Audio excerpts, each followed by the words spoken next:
Hey, everybody. Welcome to True Crime Paranormal with the Psychic Sisters. I'm Kristi Brower, and this is a very special true crime pop up. As you know, we like to come to you a couple of times over the weekend for a quick pop up to say hello and share something we've been looking into or researching or been thinking about. And that's why I'm here. Now, you may notice I look a little tanner than usual.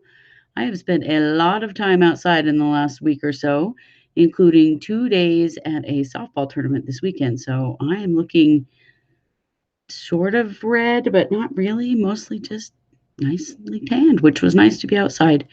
It's felt really good to be outside and in the sun. So I am very ready for some more of that. But first, I would like to share with you the story of Robin Lee Rowe. Robin Lee Rowe is the only woman on death row in Idaho. Hey, Cami, thanks for joining. This is a live stream on Facebook and YouTube, so if you're available, jump into the chat. If you're listening to this after the fact, feel free to come comment on the video if you can, or if you're listening in the podcast world, welcome. I am glad to have all of you here. Hey, Angie. So, Robin Lee Rowe. Hello, Kristi. Hello, Carly. So nice to have you all here. So, Robin Lee Rowe is an interesting case. The sheriff said, the sheriff in Ada County, which is Boise, where she was arrested and tried, said that she is one of the worst sociopaths he has ever worked with. Interesting, because you just don't hear that about women very often, do you? So let me tell you what happened. This was on February 10th of 1992, so this was a while back. So a fire started on the first floor of an apartment where Robin Rowe's estranged husband and two children were living. So her husband, Randy, and her stepchildren, Joshua and Tabitha, were living there. She and Randy were separated, so she was staying with her friend, Joan McHugh. And they were kind of looking at getting a divorce. Robin had made some accusations that Randy had kidnapped, raped, and physically abused her, which unfortunately had not ever happened. There was no proof of any of that, no police reports, no medical reports, nothing to indicate that that had actually happened. Here's a weird part that you might start to question. So, on the night of the fire, Rowe wakes up Joan McHugh at about 3 o'clock in the morning. And she says that she has a terrible feeling that there's something wrong at the house where her husband and children are. And so Joan gets her in the car and drives her over there to make sure that everything is okay. And when they get there, there's emergency lights and vehicles and fire department and everybody all over the place. And at that point, she says to Joan, well, it must be a fire. That she was guessing that it was a fire. So there were actually two fires. They had both been started on the first floor of this apartment, and there had been some kind of igniting liquid used. So also the switch to the smoke alarm had been flipped, so like the breaker had been flipped so that it would not come on to wake anyone up in the house, and the furnace fan was on continuous. If any of you have a furnace like that, you know that if you turn it on continuous, then it just runs air the whole time. Well, can you imagine what a furnace fan would do on continuous to a fire? Yeah, feed it. That's what. Hey, Natasha, Patsy, Maureen, welcome. We are talking about Robin Lee Rowe, who is on the only woman on death row in the state of Idaho. So, of course, it is suspected that Robin did all of these things, that she started a fire in a garage next to the house, attached to the house, Also, they found some clothes that had been lit on fire on the first floor of the house. The circuit breaker turned off to the smoke alarm, and the furnace fan turned on continuous. So this is all, looking kind of questionable, especially because Robin has her friend Joan, who she's staying with, take her over to the house at about 3 o'clock in the morning because she has a bad feeling. And of course, what did they find? The apartment is on fire. Unfortunately, her husband, Randy Rowe, and her stepchildren, Joshua and Tabitha, who were 10 and 8, all died from carbon monoxide poisoning. They all didn't appear to wake up from the fire at all. So police immediately find her to be suspicious, which kind of hard not to, considering some of the things that she said and did, obviously. So they look at her immediately,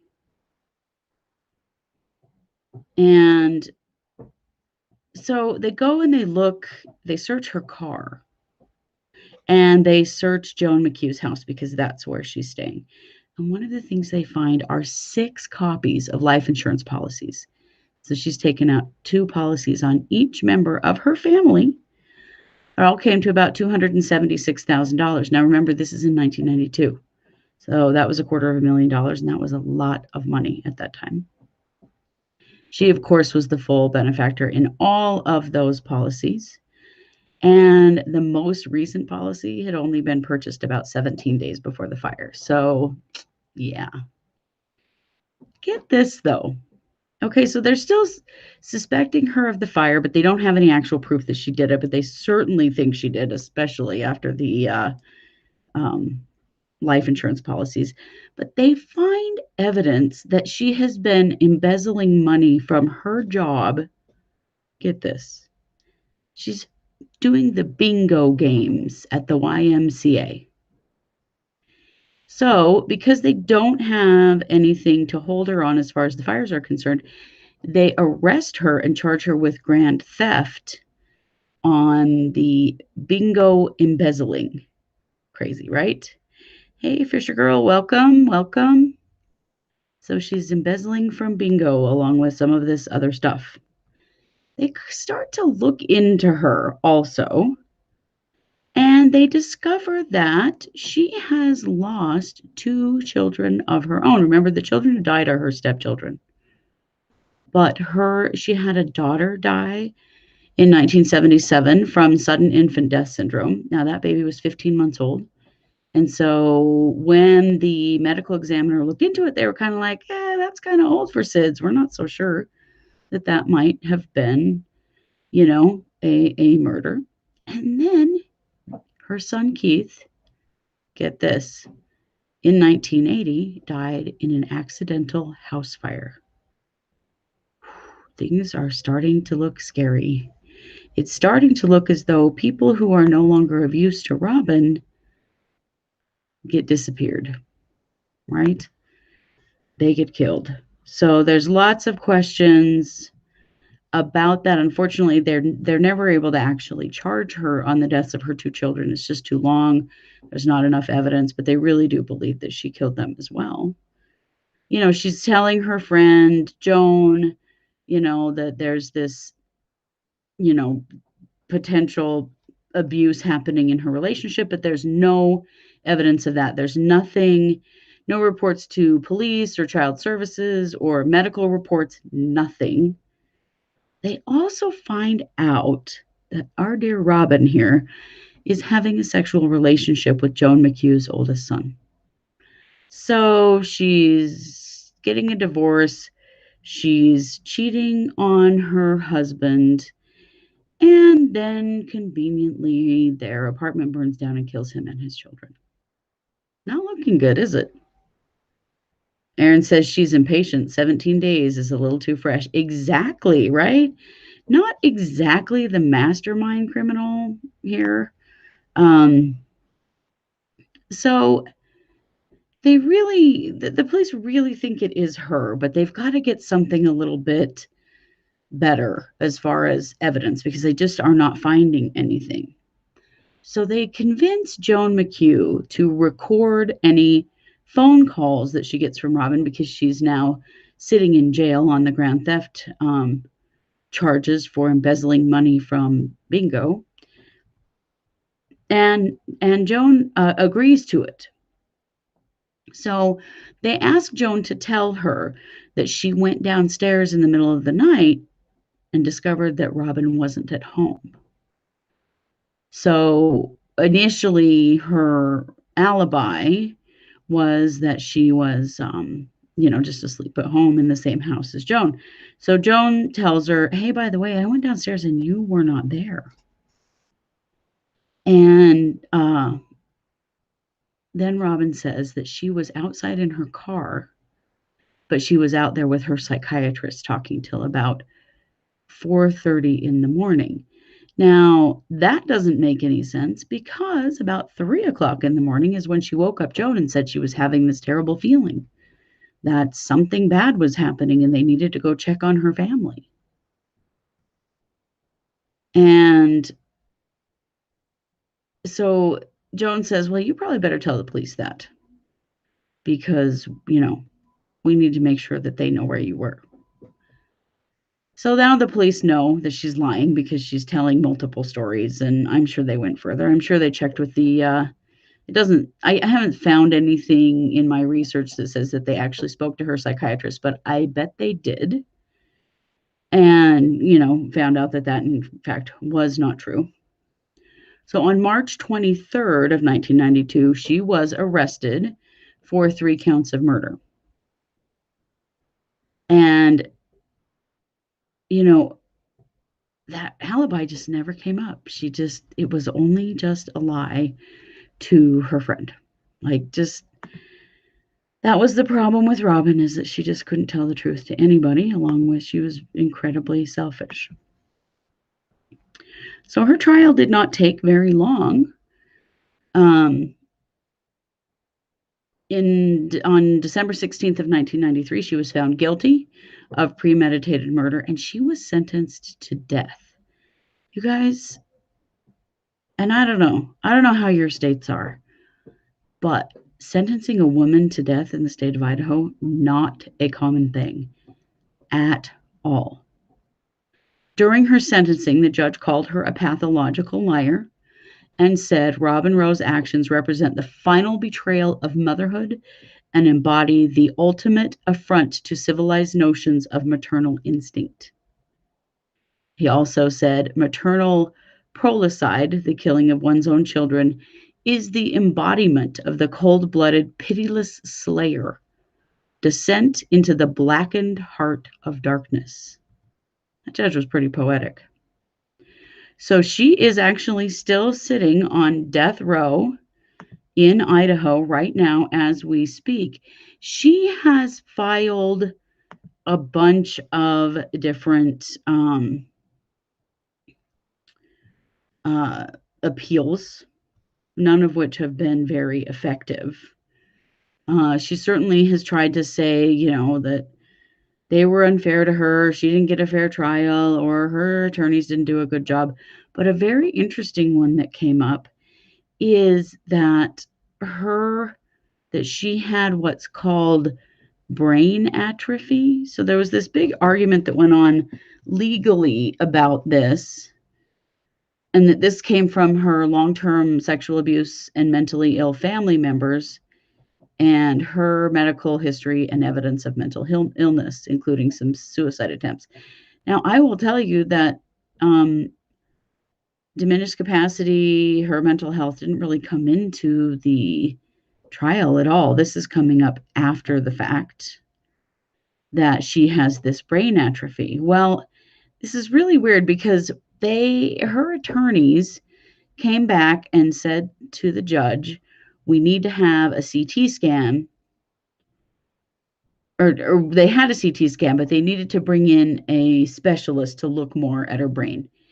And the judge said, well, she's got a public defender. Why don't you just use the public defender pool of money to pay for that to, decide if this has anything to do with it or not. None of her appeals have ever gotten her anywhere, but this is the latest one that she has tried to say that she has brain atrophy, and that's why. And brain atrophy, I mean, that's not exactly a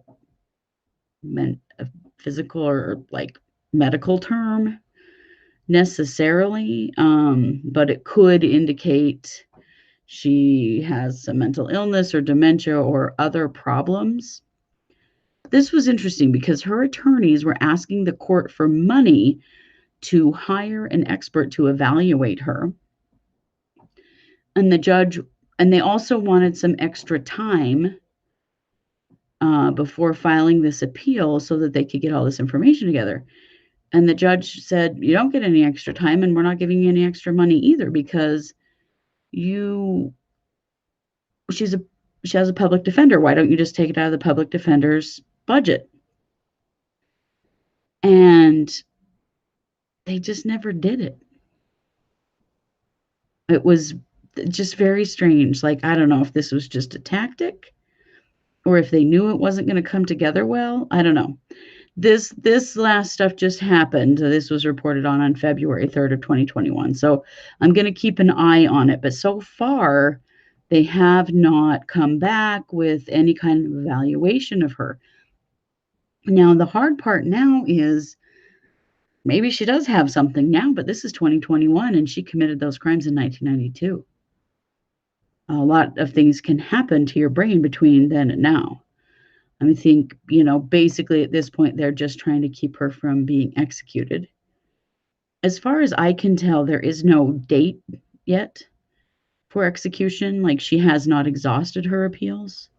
So this is a part of that, I think, to just keep her from going to death row. But I do find it rather interesting, just this argument over who's going to pay for it. I mean, she's obviously incarcerated, so the state has to pay for it. Nobody else can. But the judge said, I don't need to give you any extra money or time. You already have that within your purview. So I don't know exactly what's going to happen with that. However, I don't think that Robin Lee Rowe is ever getting out of the Pocatello Women's Correctional Prison, which is really interesting. That's only about 50 miles from where I live, is where she's incarcerated. And, I don't know, maybe, yeah, she's got heart atrophy too. Yeah. Yeah. So cold, such a sociopath, clearly no empathy for any other person. If someone just doesn't fit into her life or she doesn't need them anymore, then, she just kills them so that they're out of her way, which, we've seen many other sociopaths do the same thing. But a very kind of interesting case. You don't see women on death row very often.